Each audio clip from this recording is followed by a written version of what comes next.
السلام عليكم على كل متابعيني الكرام. لو أول مرة بتشوفني ما تنساش الاشتراك في القناة واللايك. محمود حمدان مؤلف حق عرب في الفن، المسلسل بطولة مطلقة لأحمد العوضي 30 حلقة والتصوير الشهر المقبل. بيخوض الفنان أحمد العوضي سباق موسم رمضان 2024 بمسلسل حق عرب. وكشف مؤلف المسلسل محمود حمدان لموقع في الفن دوت كوم إن المسلسل بتدور أحداثه في 30 حلقة، وإنه تم الانتهاء من كتاب السيناريو العمل، ومن المقرر ينطلق التصوير الشهر المقبل على أن يتم الانتهاء من التصوير قبل شهر رمضان.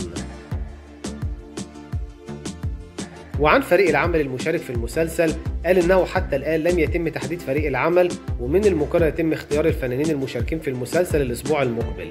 وأضاف إن المسلسل بطولة مطلقة للفنان أحمد العوضي، وبيشاركوا نخبة كبيرة من الفنانين، ومن إنتاج شركة سينرجي، ومن إخراج إسماعيل فاروق.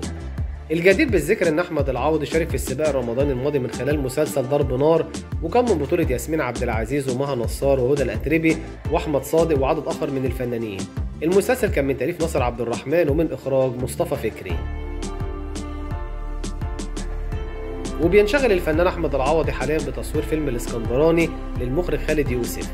يشار إلى أن أحمد العوضي أعلن عن مشاركته في بطولة فيلم الإسكندراني من إخراج خالد يوسف عبر نشر مجموعة صور ليهم مع بعض على حسابه بموقع فيسبوك.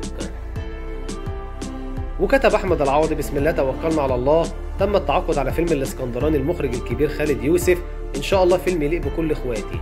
وكان المخرج خالد يوسف قد كشف عن سبب اختياره للفنان أحمد العوضي لتقديم بطولة الفيلم، وقال: أحمد العوضي نجم وبطل تلفزيوني، وكان ينقصه أن يقدم حاجة للسينما، وأنا حابب أن أقوم بهذا الدور لأني مؤمن بموهبته، بشكله وموهبته ومواصفاته تصنع بطل سينمائيا مهما.